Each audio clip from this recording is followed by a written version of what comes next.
Salom o'quvchilar, bugun 9-variantni ko'ramiz. Birinchi savoli 34 ga karrali 3 xonali sonlar nechta? 34 ga karrali 3 xonali sonlarning birinchisi 102. Demak, arifmetik progressiya bu. Birinchi hadi 102 ga teng bo'lgan 3 xonali son. Demak, ayirmasi ham 34 ga teng bo'lishi kerak ekan. Mana shunaqa sonlar nechta deyapti? 3 xonali sonlar. Oxirgi 3 xonali son demak, yeninchi 3 xonali son 986. 986 34 ga bo'linadi. Bizda ana shunaqa sonlardan nechta bor? Ya'ni endi qiymatini toping. Arifmetik progressiyani xossasiga ko'ra a endi maydalab chiqamiz. Ya'ni a endi degani a1 plus n minus 1 ko'paytirilgan d bo'ladi. Bu 986 ga teng. a1 ni o'rniga 102, d ni o'rniga demak 34, n minus 1 teng 986. Demak, 34 ga bo'lib yuboramiz ikkala tomonni. 34 ga bo'lib yuborsak bu 29 bo'ladi. 34 ga bo'lsak 1, 102 ni 34 ga bo'lsak 3 chiqadi. Qavsni ochib chiqadigan bo'lsak, chap tomoni n plus 2, o'ng tomoni 29. 29 dan 2 ni ayiramiz, demak n teng 27 degan javob chiqar ekan. Birinchi savolning javobi demak B javob ekan. Birinchi savolimiz B javob chiqdi. Ikkinchi savolga o'tamiz. Bironta raqamning kvadratini 7 ga bo'lganda qanday qoldiqlar qolishi mumkin? Ya'ni bironta raqamni o'zi 7 ga bo'lganda qanday qoldiqlar qolsa, o'sha qoldiqlarning kvadratini 7 ga bo'lganda ham shunday qoldiqlar qoladi. Masalan, bironta raqamni 7 ga bo'lganda 0 qoldiq qolishi mumkin, 1 qoldiq qolishi mumkin, 2 qoldiq qolishi mumkin, 3 qoldiq qolishi mumkin, 4 qoldiq qolishi mumkin, 5, 6 qoldiq qolishi mumkin. Bo'ldi. Endi bularning kvadratlarini 7 ga bo'lganda qanday qoldiqlar qoladi? Ya'ni 0 ning kvadratini 0 ga bo'ladigan bo'lsak, qoldiq 0 chiqadi. 1 ning kvadratini 7 ga bo'ladigan bo'lsak, qoldiq 1 chiqadi. 2 ning kvadratini, ya'ni 4 ni 7 ga bo'ladigan bo'lsak, demak qoldiq yana 1 chiqadi. 3 ning kvadratini 7 ga bo'ladigan bo'lsak, qoldiq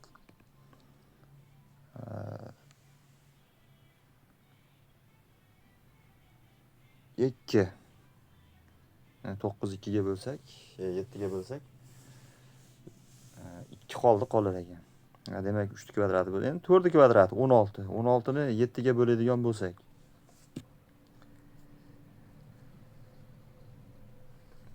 2 qoldiq qolar ekan bunda ham.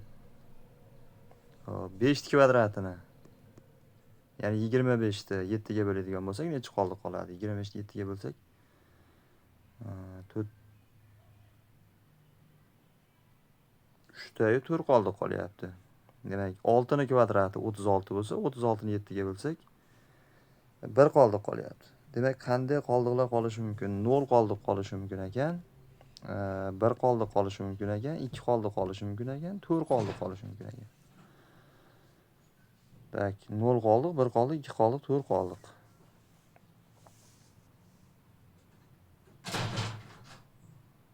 Shunda bunaqa javob yo'q. Berilgan misolimizda to'g'ri javob yo'q. Demak, adashmaslik ko'rib chiqdik. Demak, javobimiz 0 1 2 4. Ya'ni to'g'ri javob yo'q.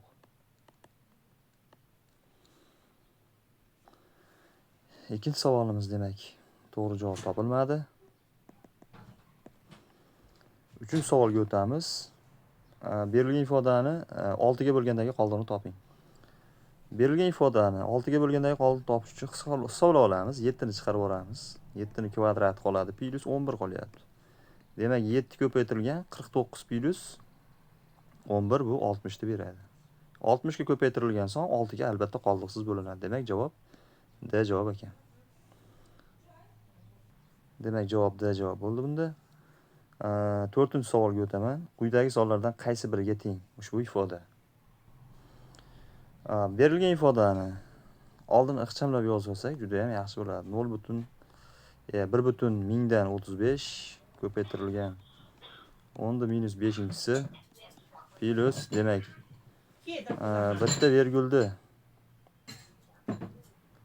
orqaga suradigan bo'lsak 42,4 ko'paytirilgan 10⁻5 darajasi bo'ladi.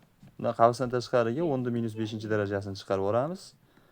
1,35 plus 42,4 ifodani bir-biriga qo'shamiz endi. Qo'shsak 43,435 bo'ladi. Ko'paytirilgan 10⁻5 darajasi. Endi buni standart shaklga keltiradigan bo'lsak 4,3435 u 10⁻4-si bo'ladi. Demak, D javob to'g'ri.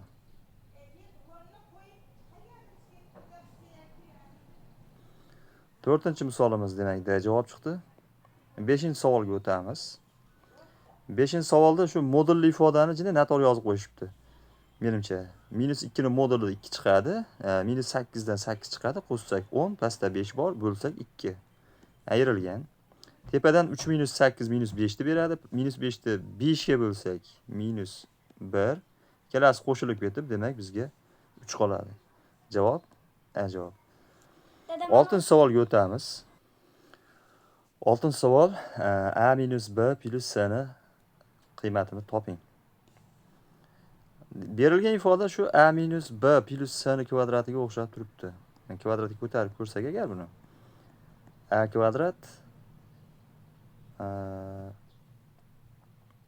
plus B kvadrat plus C kvadrat minus 2AB minus 2AB plus 2AC minus 2BC ko'rinishi keladi. Endi mana bu narsa 4 ga teng bizda. Keyingisidan minusni qavsdan tashqariga chiqarib yuborsak, ya'ni -2 ni qavsdan tashqariga chiqarib yuborsak, AB minus AC plus BC hosil bo'ladi. Bu AB minus AB bilan, demak, AB bilan BC ni yig'indisi AC ga teng. AC'lar qisqarib ketadi-da, bu yerda 0 hosil bo'ladi. Demak, bizda A minus B plus C ning kvadrati 4 ga teng ekan. A minus B plus C ni o'zi demak 2 ga teng bo'ladi. O'zi plus minus 2 chiqish kerak. Bu yerda 2 degan javobda o'zi bor xolos. 6-savol demak B javob to'g'ri bo'ladi.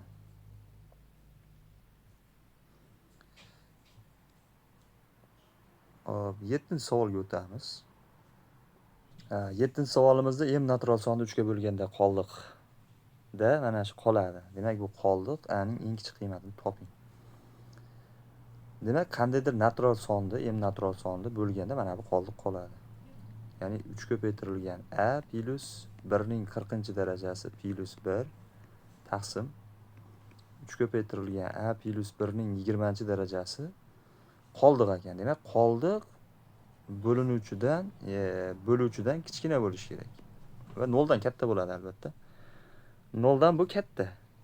Shu A ning qabul qilishi mumkin bo'lgan eng kichik qiymatini so'rayapti bizdan. Berilgan ifodani alohida bo'lsak, 3 ko'paytirilgan A plusdan 1 ning 20-darajasi plus 1 taqsim 3 ko'paytirilgan A plusdan 1 ning 20-darajasi qoladi. Bu 3 dan kichkina.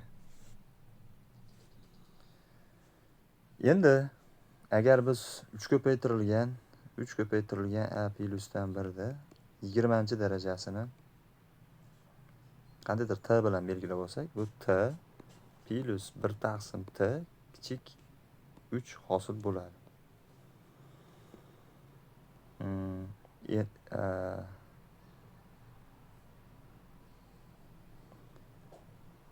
Cauchy tengsizligidan mana bu ifodani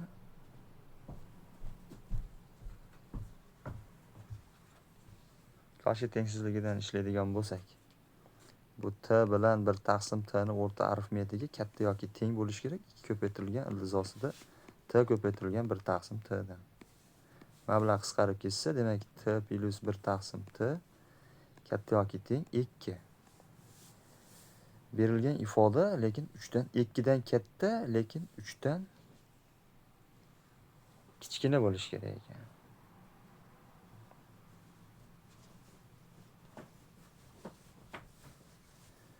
Ikkidan katta yoki teng. 2 dan katta, 3 dan kichkina deydigan bo'lsak, 2 dan katta bo'lsa, bu katta bo'la olmaydi, teng bo'lishi mumkin. Agar 2 ga teng bo'lishi kerak bo'lsa, t demak 1 ga teng bo'lishi kerak, eng kichkina qiymat. Shunda 1 da qo'ysak 3 dan kichkina son chiqadi. Demak 3 plus 3a plusdan 1 ning 20-darajasi 1 ga teng bo'lsa, 3 ko'paytirilgan a plusdan 1 da o'zi plus minus 1 chiqadi. Plusligiga tenglasak a ni qiymati 0 chiqadi. Minusligiga tenglasak a ni qiymati minus 2 taqsim 3 chiqadi. Bizdan a ning eng kichkina qiymatini so'rayapti. A ni 0 da olamiz javobga. Demak minus 2 taqsim 3 da olamiz. S javob to'g'ri bo'ladi shunda. 7-misolimiz S javob chiqdi. 8-misol ko'paytuvchilarga ajrating. Buniga og'zaki ko'paytuvchilarga ajratsak bo'ladi. Bir marta ayirma, bir marta yig'inni bir-biriga ko'paytiramiz. Demak, bir marta ayirganimizda a minusdan b qoladi. Bir-biriga qo'shganimizda demak 5a plusdan 5b chiqar ekan. 5 ni qavsdan tashqariga chiqarib yuborsak, a minus b a plus b ga ajraydi. D javob to'g'ri. 9-savol, ifodani qiymati natural son bo'ladigan n'ning eng katta qiymatini toping. Ifoda qiymati natural son bo'lsin, natural son chiqsin ildizdan deyilyapti. N'inchi ildizosida 3 ning 8-darajasi plus yana 3 ning 8-darajasi bo'lib qoladi. Keyingisi 81-4 bo'lsa, bu ham 3 ning 8-darajasi bo'ladi. Bu yerda 3 da 3 ning 8-darajasi bor. N'inchi ildizosida 3 dona 3 ning 8-darajasi. Bu degani n'inchi ildizosida 3 ning 9-darajasi degani. Natural son chiqishi uchun demak bizda n 9 bo'lishi kerak. Chunki 9 bilan n qisqarib keyin natural son chiqadi. Javob S javob to'g'ri. Demak S javob to'g'ri. 10-savolga o'tamiz. Hisoblang. Ildizli ifodani hisoblaymiz. Demak 2 minus ildizosida 14 plus 9 ildizosida demak 70 taqsim. Mahrajdan qavsdan tashqariga ildizosida 5 bilan ildizosida 14 ni qavsdan tashqariga chiqarib olsak bo'ladi. Ya'ni ildizosida 70 ni chiqarib olsak, ildizosida 5 bilan ildizosida 14 ni chiqarib olsak, ildizosida 14 qoladi bu yerda. Minus keyingisidan ildizosida 5 bilan ildizosida 14 ni chiqarib olsak, minus ildizosida 5 qolar ekan. Ayrilgan ildizosida 5. Demak, qisqaradiganni qisqartirib yuboramiz ildizosida 70 larda. 2 minus ildizosida 14 bor. Plus keyingisini irratsionallikdan qutqarsak, mablag' qisqarib ketadi. Bizda ildizosida 14 plus ildizosida 5 qoladi. Minus ildizosida 5 turibdi ekan. Bu yerda ildizosida 5 lar ham qisqarib ketadi, ildizosida 14 lar ham qisqarib ketadi. Demak, javob 2 chiqar ekan. To'g'ri javob B javob. Xo'p, demak to'g'ri javob B javob bo'ldi bunda. Keyingi ifodaga o'tamiz. Funksiyaning qiymatlar sohasini toping. Buni og'zaki ishlab ketsak bo'ladi. Berilgan ifoda hech qachon manfiy sonlarga teng bo'lmaydi. Ya'ni funksiya eng kichkina qiymati o'sha 0 dan 0 ga yetib intiladi. Endi eng katta qiymati 1 bo'lishi mumkin. Chunki x ni o'rniga 0 ni qo'ysak 1 bo'ladi. Qolgan holatlarda mahraji kattalashib ketib qoladi. Mahraji kattalashgan sari funksiyani qiymatlari kichrayib ketadi. Demak 0 dan 1 gacha degan javobni olamiz. S javob. 12-savol, berilgan ifodani qiymatini toping. Ya'ni funksional tenglama berilyapti. Endi bu funksional tenglamada bizga birinchi f1 kerak ekan. F1 ya'ni mana bu 1 bo'lishi uchun x o'rniga 2 ni qo'yish kerak. 3 ko'paytirilgan 2 plusdan 5 hosil bo'lib, bu 11 chiqadi. Endi bizdan f1 ni so'rayapti. f1 11 chiqdi. Demak f11 ni so'rayapti. 11 bo'lishi uchun bu yerga biz 4 5 yo'q. 7 ni qo'yishimiz kerak ekan x o'rniga. 3 ko'paytirilgan 7 plyusdan 5. Bu 26 degan javob chiqadi. Demak, to'g'ri javob C javob to'g'ri. Bu javob C javob chiqdi. 14-savolga o'tamiz endi. Agar fx chiziqli funksiya uchun mana bu tenglik o'rinli bo'lsa, fx qiymatini toping. Demak, fx chiziqli funksiya. Chiziqli funksiyaning ko'rinishi kx plus b ko'rinishda bo'ladi. Birinchidan, chiziqli funksiyaga 1 ni qo'yyapti ekan, f1 ni, ya'ni k plus b hosil bo'ladi. Ikkinchidan x minus 3 ni qo'yyapti, ya'ni kx minus 3 k plus b. Bu 7x minus 2 ga teng bo'lsa, fx ni ko'rinishini toping. Ayniyat bo'lish uchun mana bu kxlar bir-biriga teng bo'lishi kerak. Ya'ni bundan k teng 7 chiqish kerak ekan. Demak, k teng 7 bo'lsa, ozod son k plus 2 ko'paytirilgan b bizda minus 2 ga teng bo'lishi kerak. K ni o'rniga 7 ni qo'yib, nariga tomonga olib bo'lsak, 2b teng minus 9 chiqadi. Bundan b ni qiymati minus 9 taqsim 2 chiqar ekan. Fx funksiyani ko'rinishi.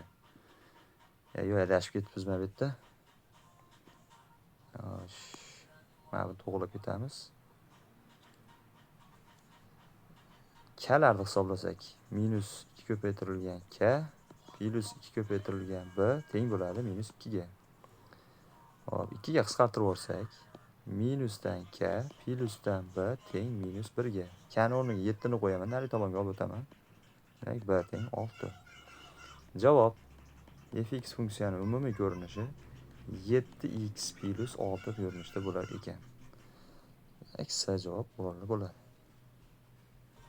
13-savolimiz C javob chiqar ekan. 14-savolga o'tamiz. Rasmda quyidagi tenglama berilgan, ya'ni chiziqli funksiyaning grafiki berilgan, ABC'larda qiymatlarini toping deyapti. Berilgan chiziqli funksiyada g x ni o'rniga 3 ni qo'ysak, y ni qiymati 0 chiqyapti. Demak, x ni o'rniga 3 ni qo'yamiz.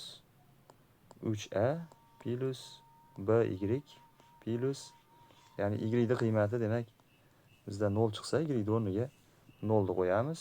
Plus s teng 0 bo'ladi.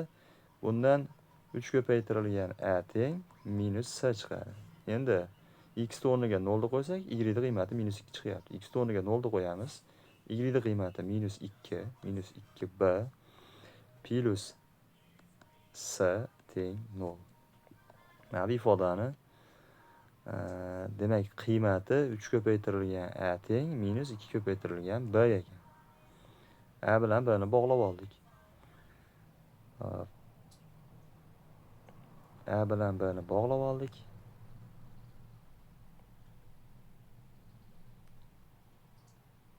Tak endi. Xo'sh.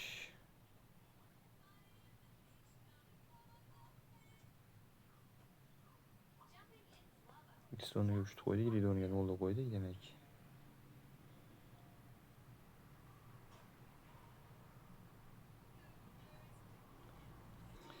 Hop, keyingi tomondan qarasak, mana bu yerdagi alfani tangensini topishimiz mumkin. Chiziqli funksiyani tangensini topganda tangens alfa teng bo'ladi. Mana bu tomonning uzunligi 2 ni, mana bu katet uzunligi 3 ga nisbatiga teng. Ya'ni 2 taqsim 3 ga. Bu tangens alfa degani chiziqli funksiyaning k'si degani. Ya'ni bu k minus a taqsim b ga teng. Minus a taqsim b degani demak k ekan. Demak, bundan a taqsim b ni qiymatini topsak, minus 2 taqsim 3. Bu yerda ayniyat bo'lib qolyapti. Ayniyat, demak a teng minus 2 bo'lsa, b teng 3 bo'lar ekan. Bunaqa javob bizda faqat C javobda turibdi ekan. 15-savolga o'tamiz. Ushbu tenglamalar sistemasining barcha haqiqiy yechimlarini ko'paytmasini toping. Demak, tenglamalar sistemasini yechimlarini ko'paytmasini bizdan so'rayapti. X ni o'rniga son qo'yishimiz mumkin.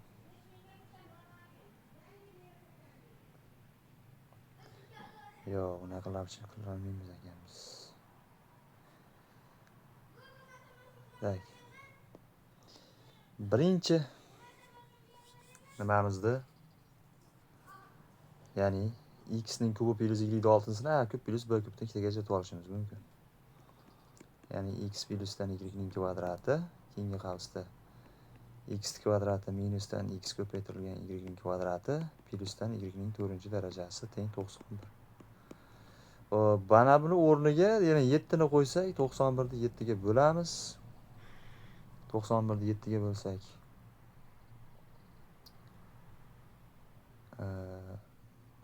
13 bo'lar ekan.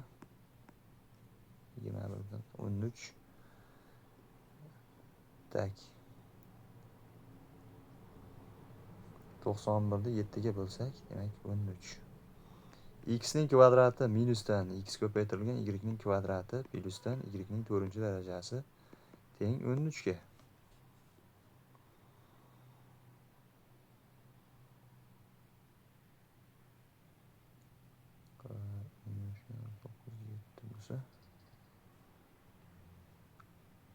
O'rniga qo'yishimiz mumkinmi endi? Mana misol uchun pastdan y ning kvadratini topib turib, 7 minus x qilib y kvadrati o'rniga shularni qo'yib chiqsak. X kvadrat minus x ko'paytirilgan y kvadrati o'rniga 7 minus x plus, demak 7 minus x ning kvadrati teng 13. Qavslarni ochib chiqamiz.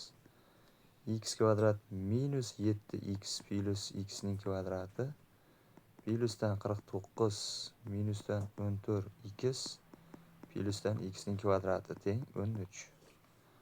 X kvadratdan 3 ta bor. 3x kvadrat minusdan 20 1x 49 dan 13 tashirsak plusdan 36 teng 0. 3 ga bo'lib olamiz ikkala tomonda. X kvadrat minusdan 21x plus 12 teng 0 ko'rinishi keladi. Ana endi 21 ni demak 3 ga bo'lmayapmiz. 21 ni 3 ga bo'lsak 7 bo'lishi kerak. X ni birinchi qiymati 3 chiqadi, x ni ikkinchi qiymati 4 chiqadi. Agar x ni o'rniga 3 ni qo'yadigan bo'lsak, y ning kvadrati teng 4. Bundan y ni o'zi teng plus minus 2 ga. Endi 4 ni qo'yadigan bo'lsak, y ning kvadrati teng 3 ga. Y teng plus minus ildiz ostida 3 chiqar ekan. Barcha ildizlarni ko'paytmasini so'rayapti. Demak, javob 3 ko'paytirilgan 4 ko'paytirilgan plus minus 2, ya'ni 2 ko'paytirilgan minus 2 ko'paytirilgan ildiz ostida 3 ko'paytirilgan minus ildiz ostida 3. Ko'paytiramiz birlariga.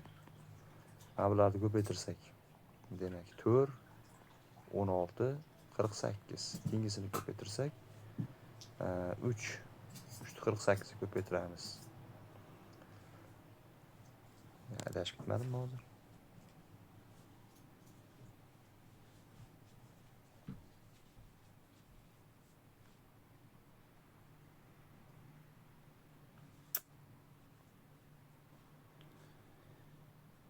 To'g'ri ishlayapmiz ekan. Demak 4 16 48 48 ni 3 ga ko'paytiramiz. 3 kere 4 24 x yonda 12 14 144 chiqyapti. Bizda 144 degan javob yo'q. Demak 3 nimalardir kirmaydimi ekan bitta hozir aniqlanish sohasini tekshirib ko'rmabmiz. Aniqlanish sohasini umuman olganda tekshirib ko'rmabmiz. Demak,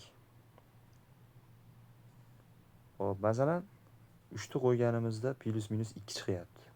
Ya'ni 3 ni qo'ysak plus minus 2 chiqyapti. Bu to'g'ri qabul qiladi. 4 ni qo'ysak plus minus ildiz ostida 3 chiqyapti. Buni ham qabul qiladi. Yo tepasi qabul qilmaymi ekan? 3 ni qo'y 3 ning 27 64 91 bu qabul qiladi. Keyingisiniki 4 27, ya'ni 64 27 buni ham qabul qiladi. Hammasini qabul qilyapti. Demak, tenglamamizda 3u adashibmiz mana 3u 2 javoblarni yozib olamiz ekan. 3u minus 2 tak 4u ildiz ostida 3 4u minus ildiz ostida 3 bo'lyapti. Demak, bulardan birinchi x'larni alohida yozib olaylik. 3 ko'paytirilgan 4 ko'paytirilgan 4. Demak, 2 ko'paytirilgan minus 2 ko'paytirilgan ildiz ostida 3 ko'paytirilgan minus ildiz ostida 3 bo'lar ekan. Ana endi hisoblaymiz. 9, keyingisi 16, keyingisi minuslar tashlab yuborsak 4, keyingisi 3. Demak, 9 kara 4 36 ko'paytirilgan 16 ko'paytirilgan 3. Bu degani 36 ko'paytirilgan 48 degani. Demak, 36 ga 48 ni ko'paytirsak 1728 chiqishi kerak. Demak, 1728 chiqargan javob D javob bo'ladi. 15-savolimiz D javob chiqdi. 16-misolga o'tamiz. 16-misol qaytalanyapti. Ushbu tenglama A ning qanday qiymatlarida 3 ta ildizga ega bo'ladi? Hop, berilgan tenglama A ning qanday qiymatlarida 3 ta ildizga ega bo'ladi deyilyapti. Demak, bu tenglamani oldin ham ko'rganmiz. Ya'ni grafik usulidan ishlash kerak. Ya'ni chap tomonni ochib chiqamiz. X ning kubi minusdan 6x teng A. Hop, buni endi hosila yordamida ishlashimiz mumkin. Ya'ni berilgan mana qanday hozir maqsam bo'lar ekan. Demak, berilgan tenglamani grafiga ikkalasi masalan y teng x ning kubi minusdan 6x ning grafigi bilan y teng a ning grafigi 3 ta nuqtada kesishi kerak. Demak, x ning kubi minus 6x ning grafigini chizish kerakmiz. Misol uchun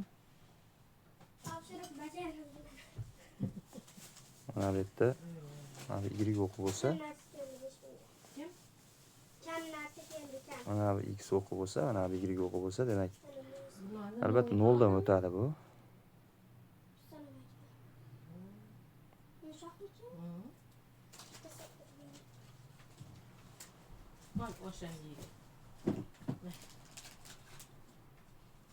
Tak. Bu kubik parabolani grafigi.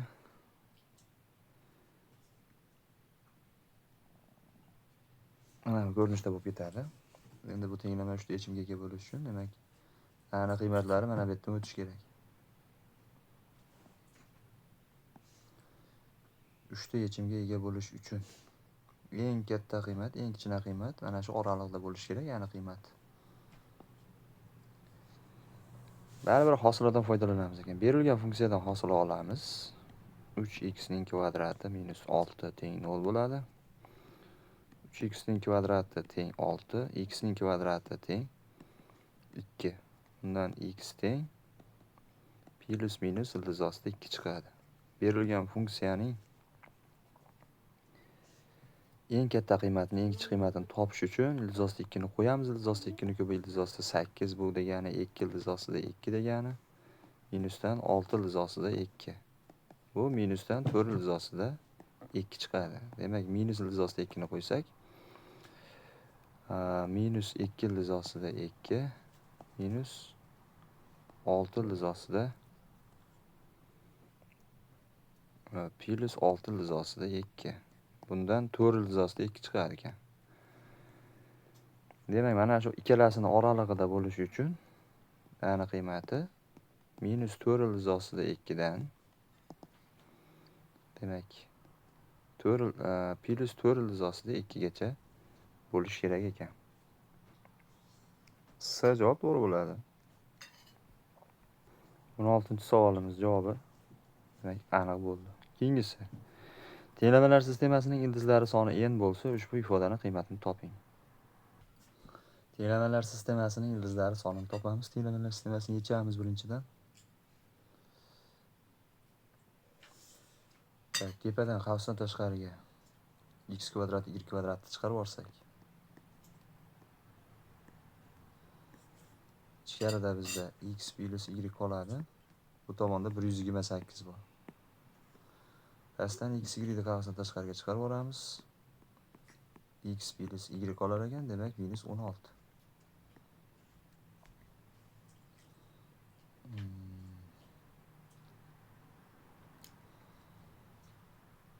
Xo'sh, tepani pastga bo'lib yuboradigan bo'lsak, x plus y'lar ham qisqarib ketadi, x y'lar ham qisqarib ketib, x ko'paytirilgan y teng 128 minus 16 ga bo'lamiz.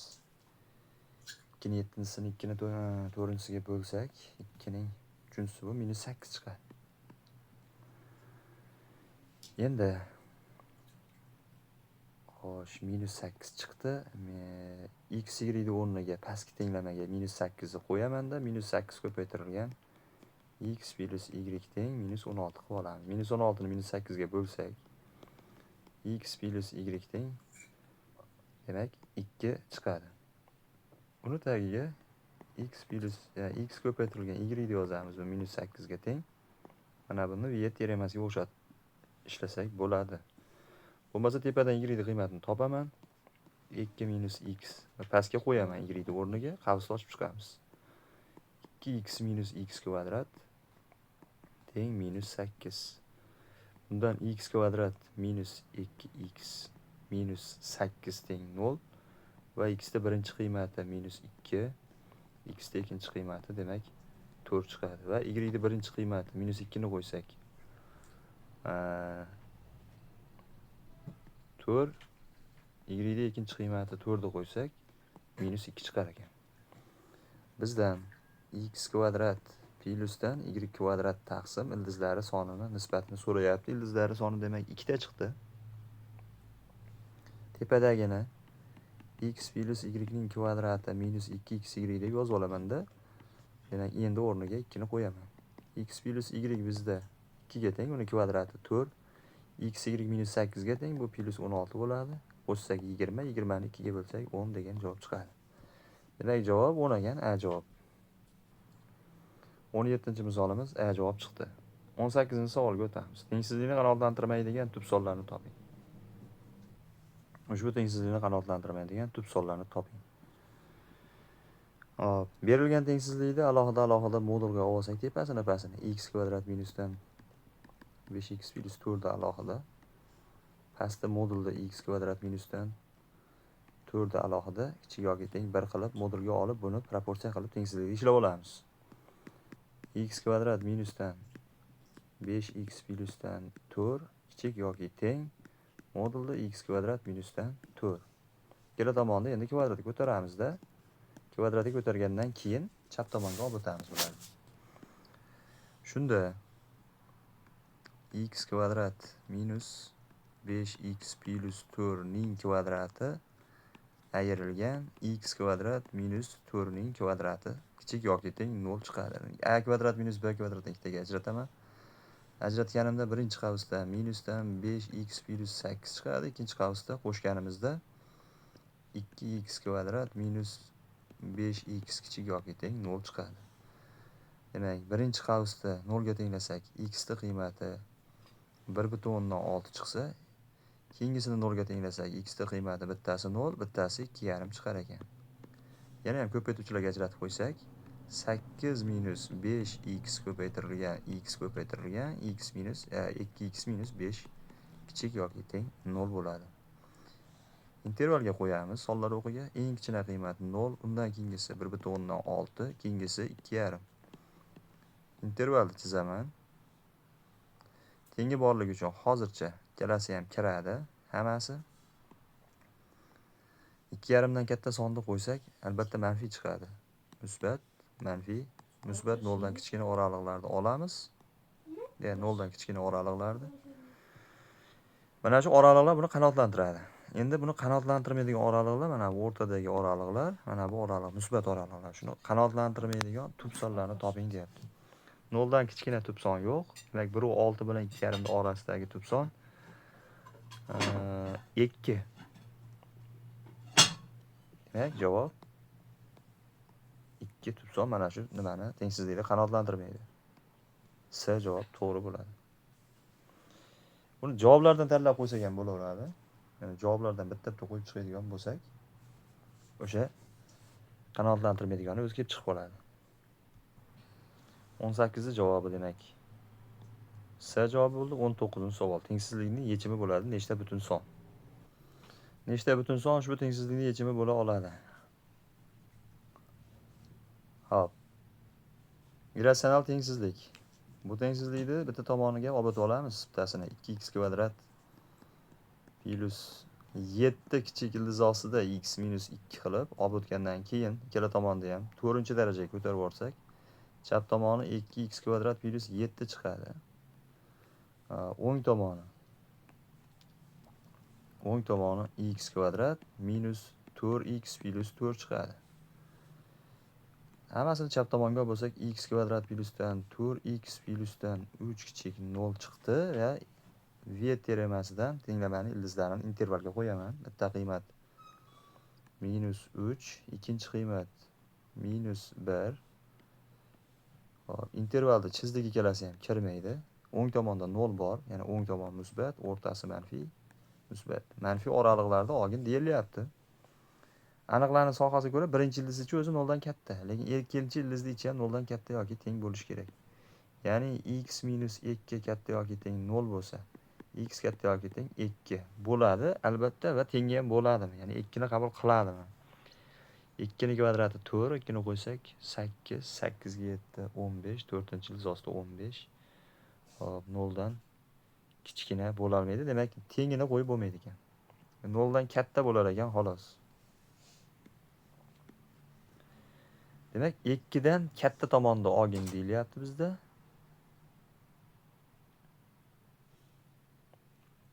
Ikkidan katta tomon, bu tomonda 2 o'ng tomonda bo'lsa,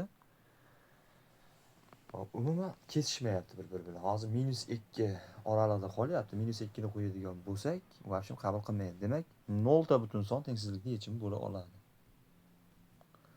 Umuman butun son tengsizlikning yechimi bo'la olmaydi ekan. Demak, 19-savol A javob bo'ldi. 20-savol. Bu 20-savol ko'p IDC kitoblarda ham berilgan. A natural soni uchun bu ham eski misol. Bo'lsa ushbu ifodaning qiymatini toping. Ko'pchilik buni IDC kitobda ishlagan, bu eski misol o'zi. Demak, a ning kvadrati minusdan 1 teng. Bu yerdagi narsani, ya'ni 8 ni 2 ning kubi qilib olsak, 2 ning 81-darajasi bu qoladi. Ichkarisi o'zi 2 ning 79-darajasi bor, plus 1. Qavsni ochib chiqamiz. 2 ning 160-darajasi bo'ladimi? 160-darajasi bo'lar ekan. Hop, plus 2 ning 81-darajasi. Minus 1 ni o'ng tomonga olib o'tsak, a ni kvadrati minusdan a ni kvadrati teng. Tak, 1 ni olib o'tdik. 2 ning 160-darajasi plus 2 ning 81-si plus 1 bo'ladi. Bu degani 2 ning 80-darajasi plus 1 ning kvadrati degani. Bundan a ni qiymati 2 ning 80-darajasi a natural son bo'lgani uchun plus minus ildiz olamiz, plus 1. Bizdan a minus 1 taqsim 16 ning 19-darajasini so'rayapti. A ni o'rniga 2 ning 80-darajasini qo'yamiz. Minus plus 1 bilan uni yonida minus 1 bor. Pastda 16, 2 ning 4-si. 2 ning 4-sini 19-si 2 ning 76-si. Yo'q. 4 76-darajasi bo'lar ekan. Bularni qisqartirib 2 ning 80-sini 2 ning 76-siga bo'lsak, 2 ning 4-darajasi, ya'ni 16 degan javob chiqadi. A javob. 20-misolimiz A javob bo'lar ekan. 21-masalaga o'tamiz. Demak, poyezd ma'lum masofani 2:25 sutkada o'tish kerak edi. Ya'ni masalan, S masofani poyezd v tezlik bilan 2:25 sutkada o'tish kerak edi.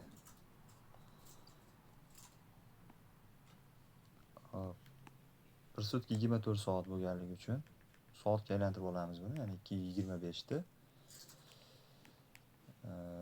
24 ga ko'paytiramiz. Ko'paytirsak 54 soatda. Ya'ni 54 soatda o'tish kerak ekan.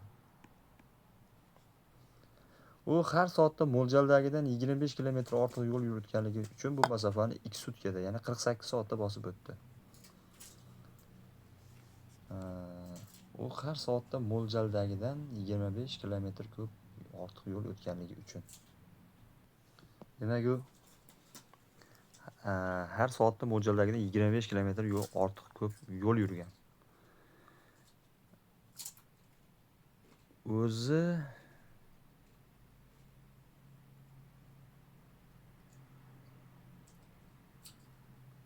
u har soatda mo'ljaldagidan 24 soat ortiq yo'l yurgan. Har soatdagidan,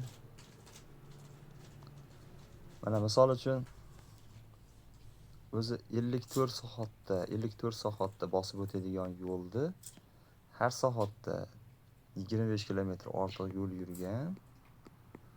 Demak, uni 48 soatda bosib o'tgan. Qanday masofani bosib o'tgan o'zi deyapti. Demak, rejadagi tezlikni topib olaylik oldin. 54 bilan 48 ni 6 ga qisqartirsak, bittasi 9, bittasi 8, ya'ni 9v teng 8v plus 200 bo'ladi. Bundan v teng 200. Ya'ni tezlik soatiga 200 kilometr taqsim soat bo'lgan ekan. Demak, soatiga 200 kilometr taqsim soat.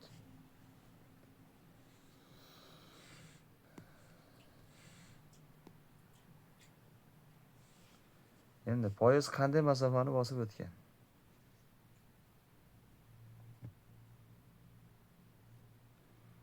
Eslang. 200 tezlik bilan 48 soat yurganmi endi bu? 48 soat yurgan bo'lsa, 48 soat emas, bu 54 yurish kerak. 54. Bundan 108 u ikkitani 10800. Demak, 10800 kilometr masofani bosib o'tish kerak o'tgan.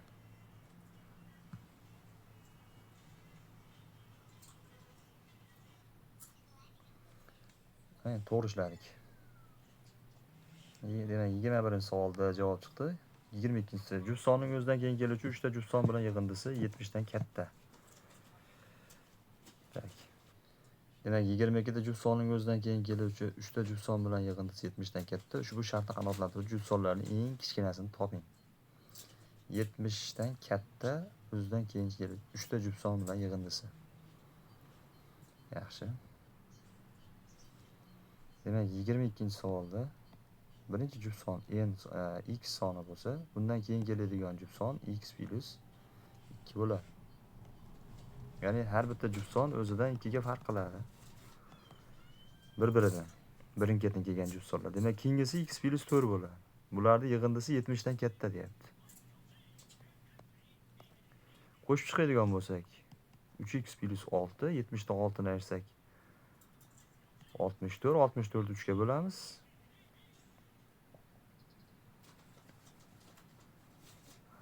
X katta. Necha bo'ladi?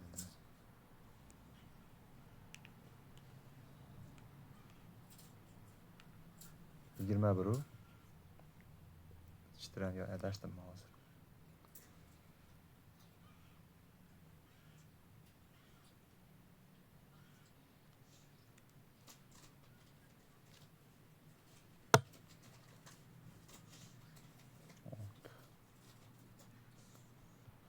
Biz adashibmiz. O'zidan keyin keluvchi 3 ta juft son bilan yig'indisi ekan. Demak, x plus mana birinchi jufson, ikkinchi jufson, uchinchisi bo'lsa yana bitta jufson kerak bizga x plus 6. Mana bular 70 dan katta. Qo'shamiz. 4x plus 12 katta 70. Bundan 4x katta 70 dan 12 ni ayirsak, hop 58. Bundan x katta 58 da demak 4 ga bo'lamiz.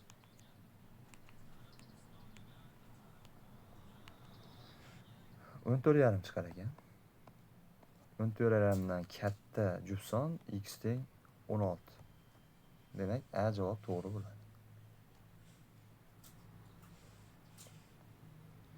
23-savolga o'tamiz endi. 23-savol irratsional tengsizlik. Ushbu tengsizlikni yeching. Doim musbatlik uchun buni tashlab yuboraman. Va ildizli ichini, ya'ni x kvadrat minusdan 3x minusdan 4 aniqlanish sohasiga ko'ra 0 dan katta yoki teng qissaga yarashadi. Endi bitta qiymat -1, ikkinchi qiymat 4. Intervalga qo'yib, intervalni chizsak, o'rtasi manfiy, ikkala chekkasi musbat bo'ladi. 0 dan katta oraliklarda olgin deyapti. Ikkinchi qavsam x minus 3 kvadrati bilan tashlab yuboramiz. Albatta 0 dan katta va buni 0 ga teng qilsak x teng 3 chiqadi. Ya'ni 3 ni ham qabul qilasan degani bu. Bizda qolyapti x plus 2 katta yoki teng 0. Bundan x katta yoki teng minus 2 chiqar ekan. Demak, tengsizlikni ishlaganimizda javob minus 2 dan minus 1 gacha. Hop, birlashma. Figurali qavsda demak 3 ta alohida olamiz kirmagani bilan. Hop, 4 dan 3 ta qabul qilmaydimi ekan?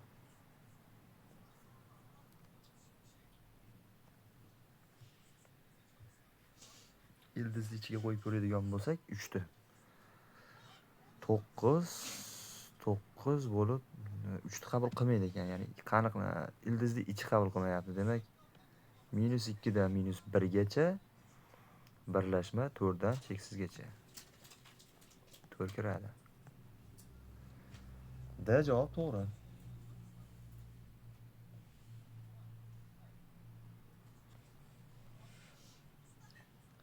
Keyingi savolga o'tamiz endi. Tenglamani yeching. Bu tenglama ham qaytib kelyapti bizga. 24-misolda. 5 ildiz ostida 1 minus 1 taqsim x ga o'xshatib olamiz o'ng tomonda. Alohida bo'lsak 7 minus 1 taqsim x. Bu degani 7 ni 6 plus 1 qilib olsak minus 1 taqsim x turaveradi. Biz mana bu ifodani a deb belgilasak, 5 ko'paytirilgan a teng 6 plus a ning kvadrati.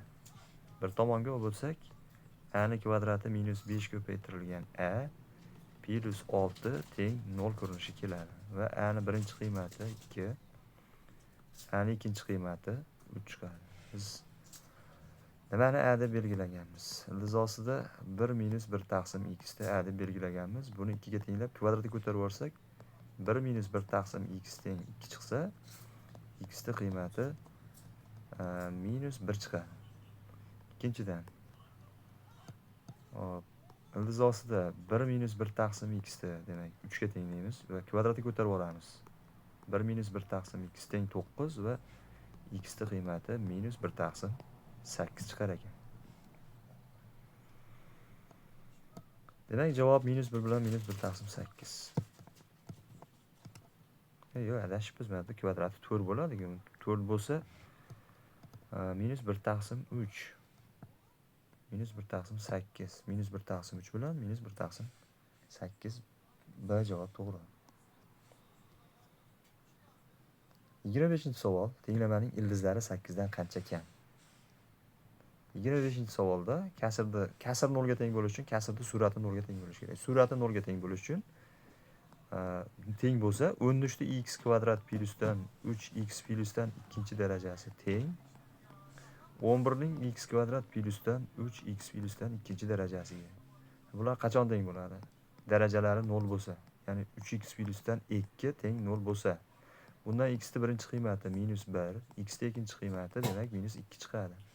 Lekin aniqlanish sohasiga ko'ra maxrajdagi x plus 1 0 ga teng emas bo'lishi kerak. Bundan x teng emas minus 1 bo'lib, minus 1 chiqib ketadi javobda. Demak, javob minus 2. Ushbu tenglamaning ildizi 8 dan qancha kam? Demak, javob buni 8 dan ayiraman -2. Bunda qiymat 10 chiqadi. Demak, 10 ta kam ekan. D javobga to'g'ri kelar ekan. 26-savol. Logaritmik ifodani soddalashtiring. Hammasini asosi bir xil. Bularni teskari qilib yozishimiz ham mumkin. Mana misol uchun birinchisini logaritm 5 asosiga ko'ra a, logaritmning xossasiga ko'ra. Keyingisini 4 ko'paytirilgan logaritm 5 asosiga ko'ra a. Keyingisini 9 ko'paytirilgan logaritm 5 asosiga ko'ra a. Hammasini bir-biriga qo'shib chiqamiz. 14 ta logaritm 5 asosiga ko'ra a chiqadi. A javobga to'g'ri kelar ekan. 27-savol.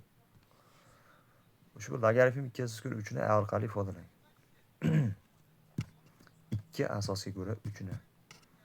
Xo'p. Biz berilgan ifodalarni bir-biriga ko'paytirib yuboramiz. Chunki kallalarni o'rnini almashtirishimiz kerak. Logaritm 9 asosiga ko'ra 25 ni ko'paytiramiz. Logaritm 25 asosiga ko'ra 8 ga. Bu tomoni a ko'paytirilgan b ligicha qoladi. 25 bilan 8 ni o'rnini almashtirib olsak, logaritm 9 asosiga ko'ra 8 qoladi. Bu a ko'paytirilgan b ga teng. 9 3 kvadrati, keyingisi 2 ning kubi. Demak, bu degani 3 taqsim 2 ko'paytirilgan logaritm 3 asosiga ko'ra 2 teng ab. Bundan logaritm 3 asosiga ko'ra 2 ning qiymatini topsak, 2ab taqsim 3 chiqadi. Xo'sh, bizdan 2 asosiga ko'ra 3 ni so'rayapti. Logaritm 2 asosiga ko'ra 3 ni topish uchun teskarisidan yozib qo'yaman. Ya'ni 3 taqsim 2 ab. Demak, 3 taqsim 2 ab. A javobga to'g'ri kelar ekan. Xo'sh, 28-savolga o'tamiz. Demak, 28da ushbu logaritmik ifodani berib, a bilan b ning qabul qilishi mumkin bo'lgan barcha qiymatlarni toping. Demak, bizga -2 kichik logaritm 2 asosiga ko'ra berilyapti. 0,5 asosiga ko'ra 0,5 ni bu darajaga -2 darajaga ko'tarsak 1 taqsim 4 bo'ladi.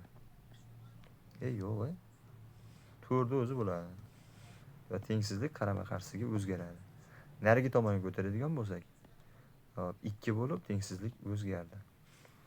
Endi keyingisidan b ning oralig'ini topsak, tengsizlik o'zgarmaydi. 1 kichik b kichik 3 ning 0,5-darajasi, ya'ni ildiz ostida 3 ga teng. A bilan b ni qabul qilishi mumkin bo'lgan barcha qiymatlar. A bilan b ni eng kichkina qiymatini topish uchun a ni o'rniga ham eng kichkina qiymat, b ni o'rniga ham eng kichkina qiymatni qo'yamiz. Bu 2 chiqadi. Endi a bilan b ni eng katta qiymatini topish uchun a ni o'rniga 4, b ni o'rniga ildiz ostida 3 ni qo'ysak, 4 ildiz ostida 3 chiqadi. Demak, eng kichkina qiymati 2 dan eng katta qiymati 4 ildiz ostida 3 gacha bo'lar ekan.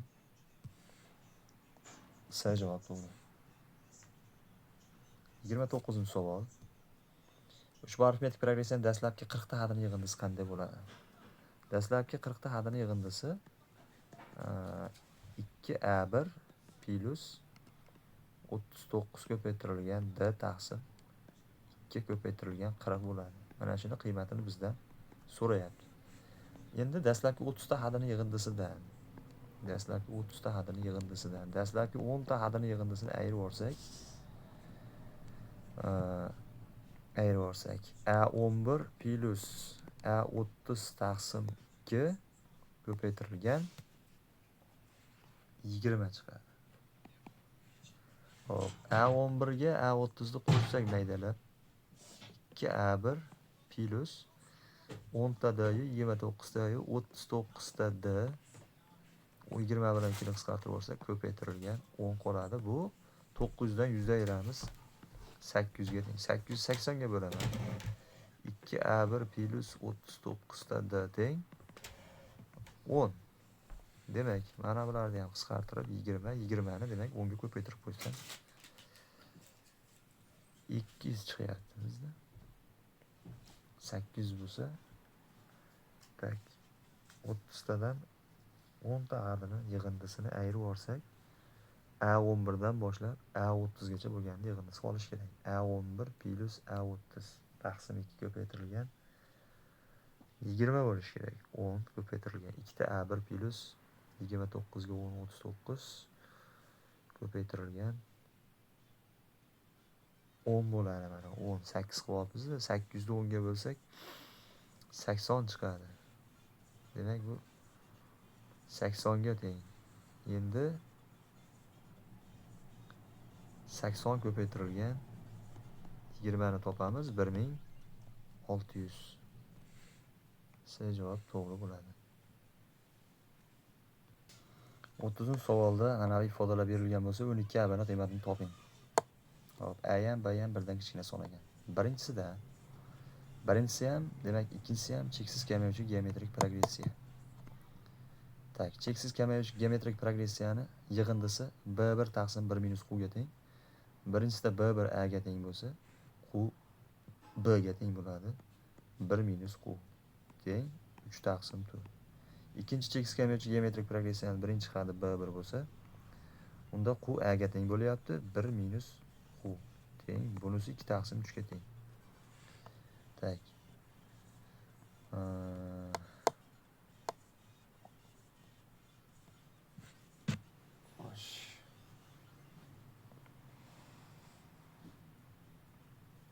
Bir-biriga proporsiya qilib o'ramiz. 4 ko'paytirilgan A teng 3 ko'paytirilgan 3 minus 3B ga. Keyingisida 3 ko'paytirilgan B teng 2 minus 2 A ga teng. Endi bizga 12 AB kerak. 4A ni oldiga 3B ni olib o'tamiz.